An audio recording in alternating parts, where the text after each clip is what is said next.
Hello there, this is David from David Books and Comics, and today I'm bagging some of my books. This is the Milo March series by Emmy Chaber.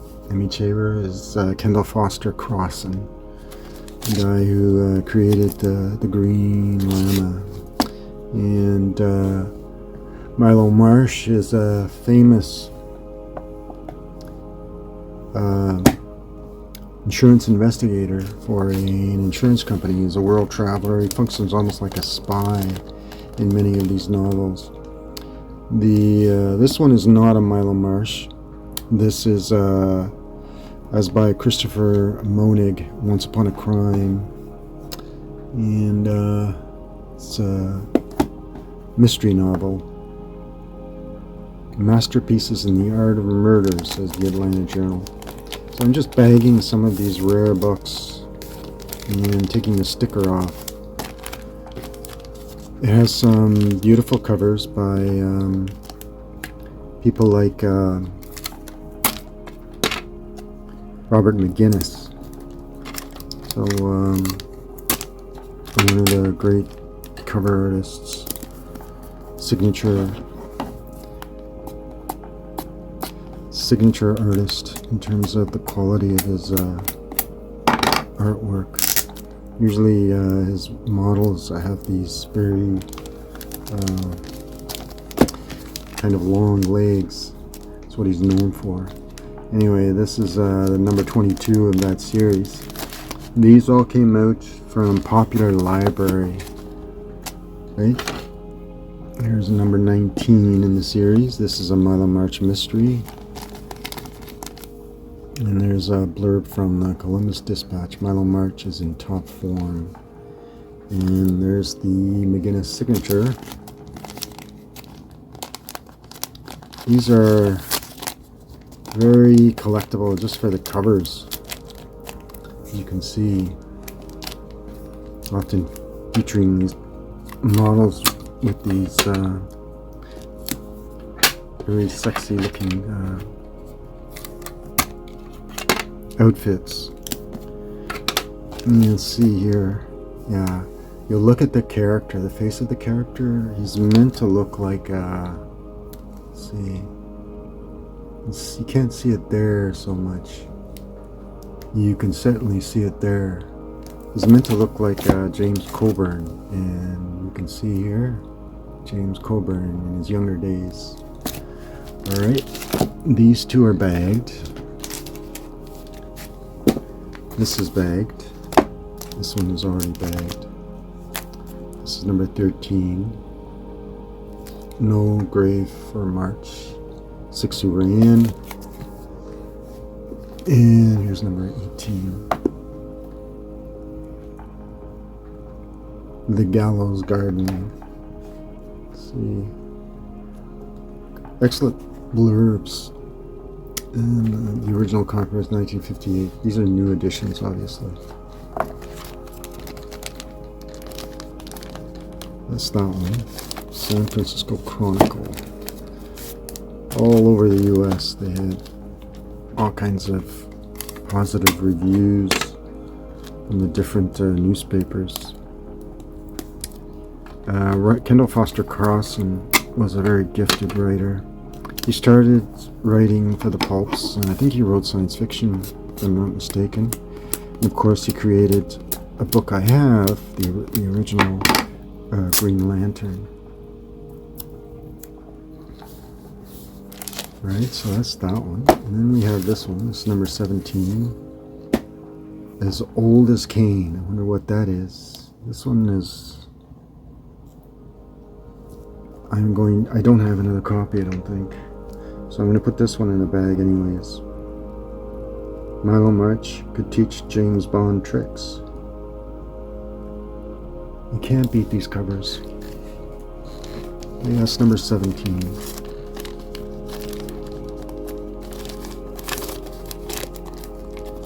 Obviously a well-loved series when it first came out.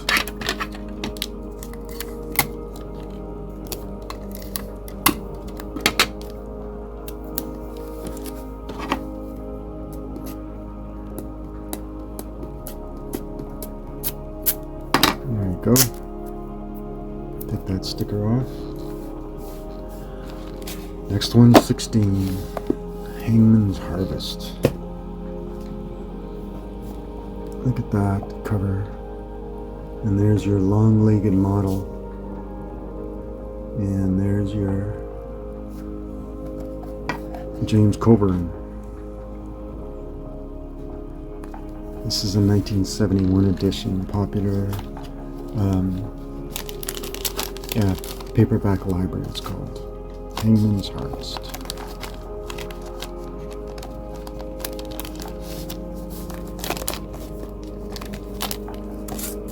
That's that one.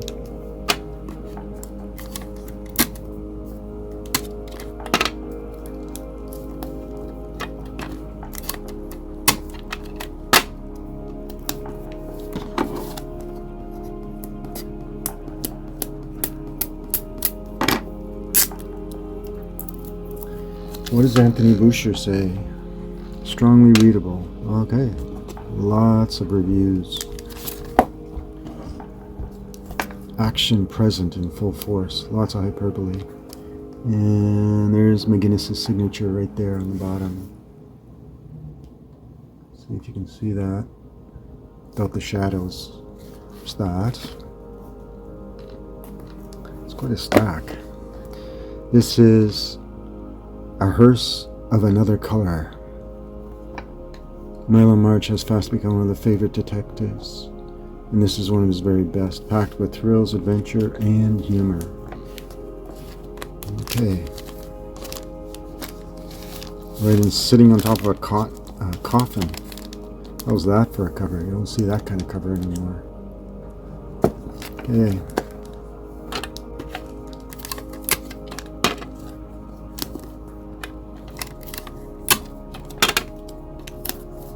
Here's that one. And then you have this one. Wanted Dead Men. And what does that say? Your long-legged model there. Milo March Mystery.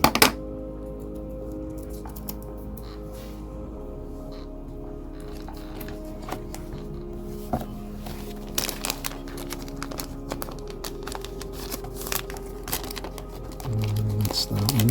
Number 14.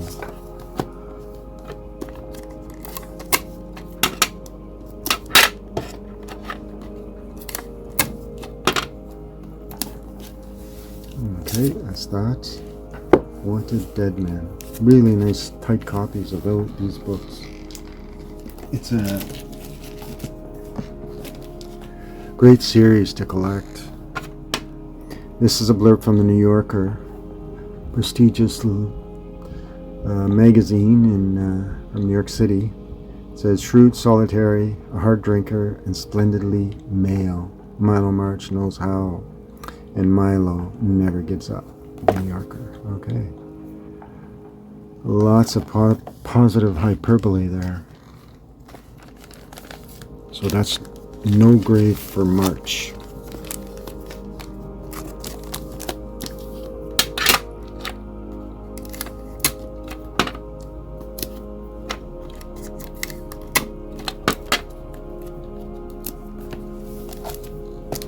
And then we have this one. A Lonely Walk. This is Milo March number 12, fast-paced professional job with lots of suspense. So it says, A Lonely Walk.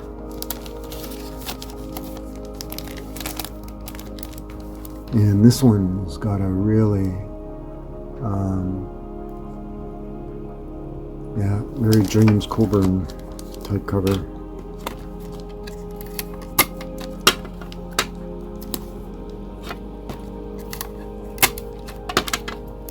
That. Here's another one. So Dead the Rose. And this one has as a prop grandfather clock.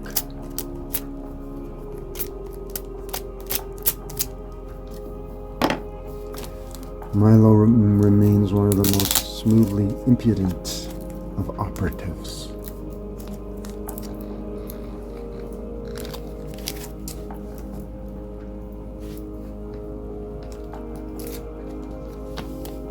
And the New York Times book review. Just how popular these books were. They're not exactly Raymond Chandler. I mean, consider Raymond Chandler and Dashiell Hammett.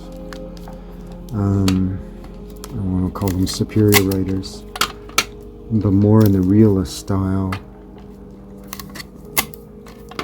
Milo is a kind of graduate of the Shel Scott type of series. So Dead the Rose. And here's Six Who Ran.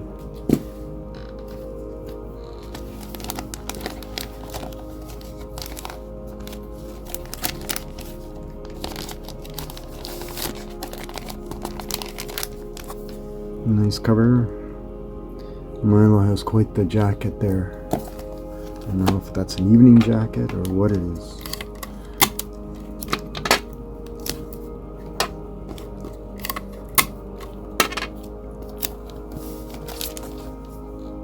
You can see there.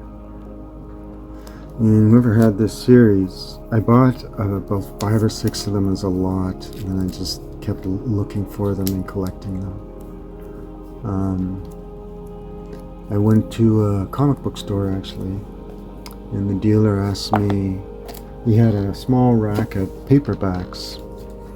A comic book store that doesn't exist anymore. They only sell their books, and they do specialize in paperbacks and vintage magazines and so on, including comic books. But one time I went into the shop and the guy just asked me, do you want some McGinnis covered paperbacks? And he showed me the rack and the stack of these. And there were about 6 or 7. It wasn't a big collection, but I bought the whole lot and gave me a deal. So that's how I began collecting Milo March. But they're fast-paced reads, and you can tell for an average of 150 pages, they're quick reads and fun. If you want to read something that's fulsome without the largesse of a huge paperback novel, like a 500-page David Baldacci novel, which I also like, but don't have time to read from beginning to end. These are a lot denser and a lot more fast-paced. Here is number 7, The Splintered Man. As by Amy Chaber, one of America's most exciting detectives, said the North Carolina Observer, and all your other newspapers. Prominent signature by Robert McGinnis. There you go.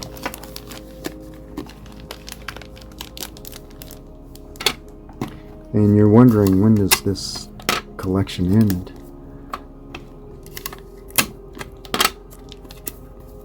There's that one. And Softly in the Night, number 6. So Softly in the Night. Oh, what's different about this cover? What's different about this cover? It has 2 models on the cover instead of 1.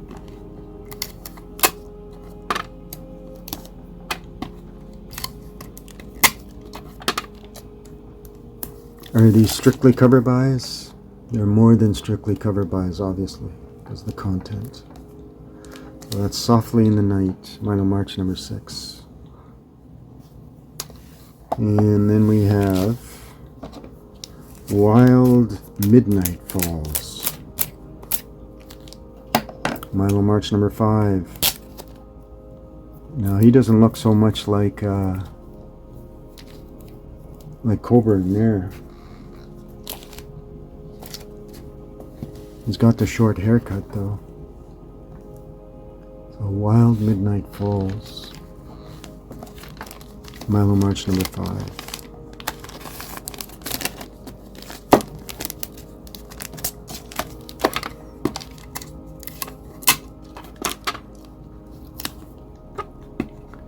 These must have sold like hotcakes, especially with the covers that they have. So that's that one. And there's your long-legged beauty there. And there's Milo March number 4. The Man Inside. And more New York Times blurbs. Prominent signature.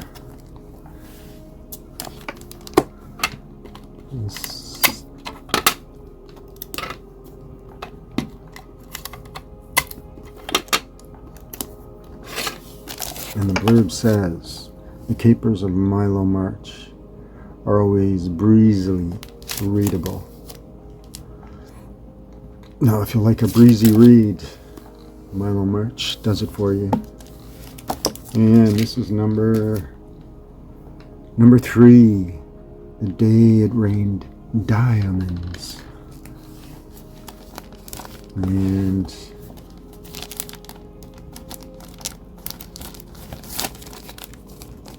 And the St. Louis Post-Dispatch has the blurb, a rousing thriller about one of the most convincing He-Man detectives that ever hoisted a martini. Alright. That's not stealing from James Bond.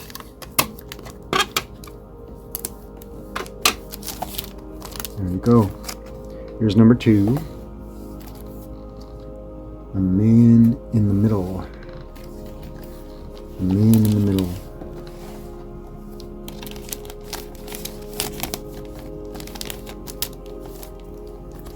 Plenty of slam bang action, says the Times. New York Times, that is.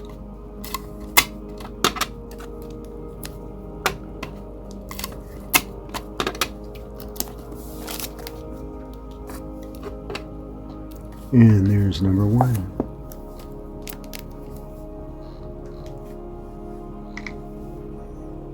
Jade for a Lady.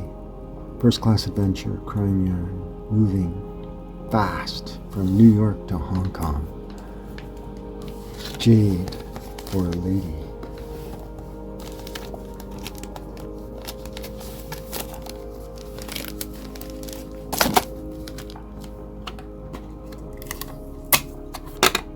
Alright, that's that one. And just in case you weren't paying attention, or you were, this is number 9, The Flaming Man. And I do believe, did I skip number 9? No, I didn't. That's another copy of The Flaming Man. Tight.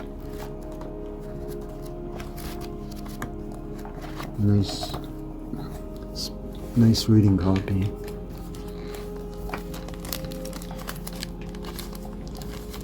So Milo doesn't miss a drink, a girl, or a wisecrack. Okay. How can you go wrong with Milo March?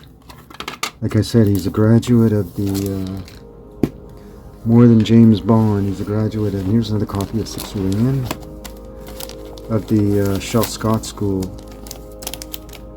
And what's his name? Drum by Stephen Marlowe.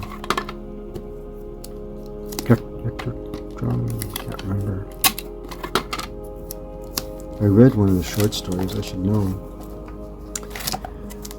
Alright, that's 6 Rand, so I have those bagged. I have a couple more to bag.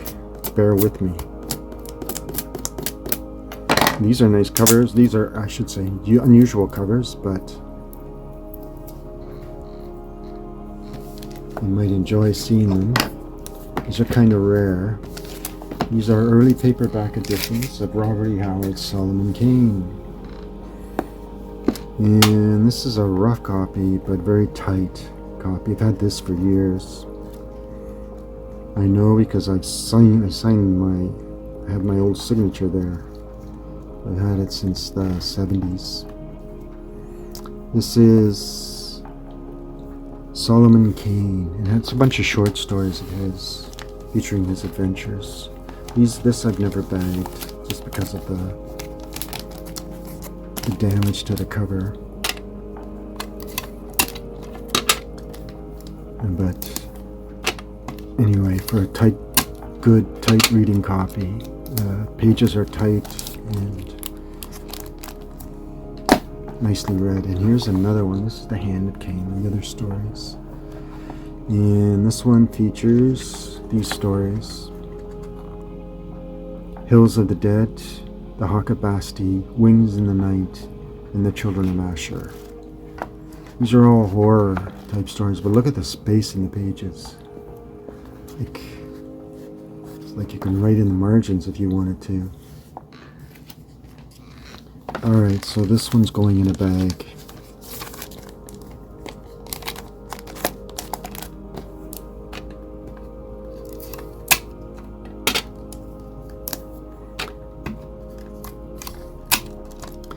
So those are my Robert E. Howard books in bags.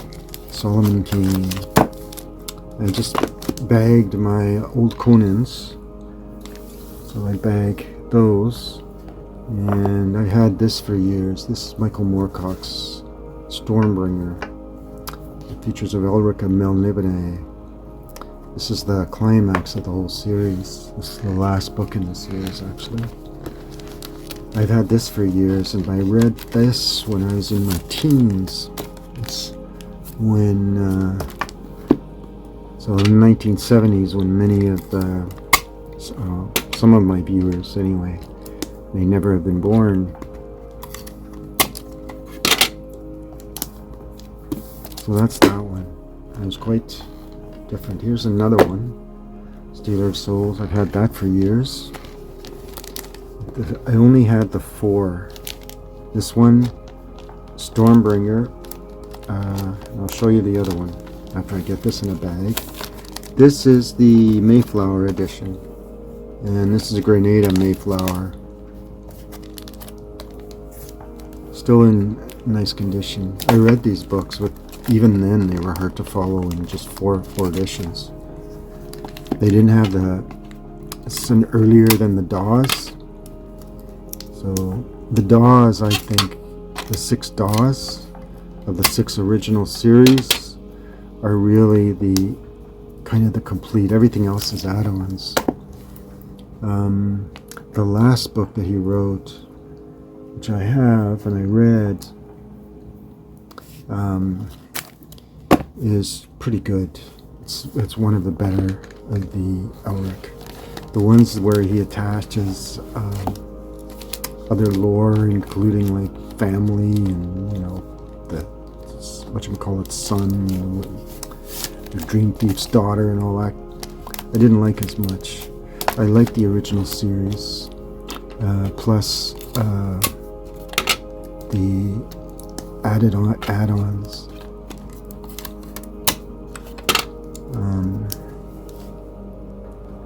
Of the 2 books that were added, the Fortress of Pearl and the Citadel of Forgotten Myths are my favorites. Oh, this is Weird of the White Wolf. This is the Valentin edition. Can't tell by that. I think it's Valentin. Oh, Berkeley. Sorry about that. And these nice covers.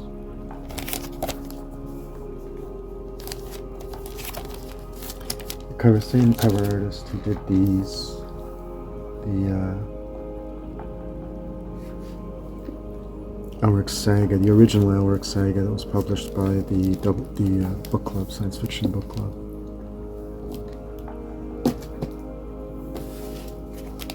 Which is well worth collecting, even in the modern editions, those modern books.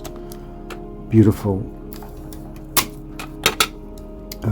editions of the Elric Saga that was just recently released. Well worth collecting. I love my Elrics. And there's Sailor on the Seas of Fate. Beautiful cover. It's my favorite, one of my favorite of his artwork. And the artist is Robert Gould.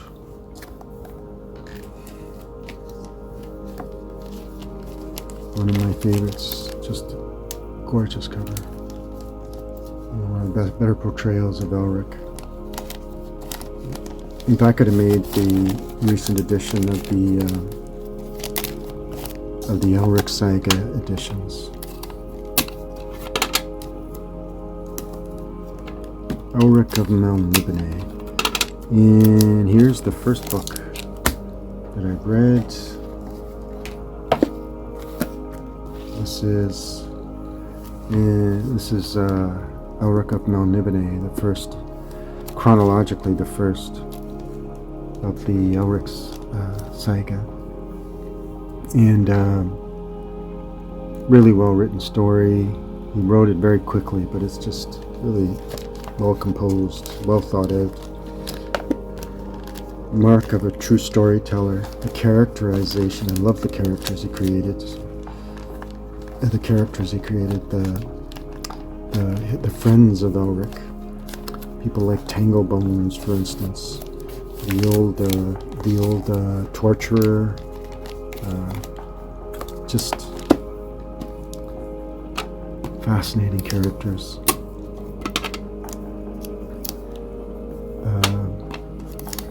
Michael Moorcock deliberately tried to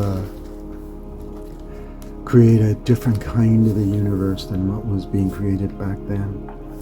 Anyway, so I hope you enjoyed. These are just I ran into a bunch of bags that my brother passed on to me, so I figured I better bag some of these books that I have. So anyway, I hope you enjoyed watching this, and just a little ASMR so that you can see the covers and enjoy the artists and a little bit about the works themselves. All right, thanks for watching. Thanks for the subscriptions, and thumbs up if you get a chance to watch. Okay, thanks. Bye.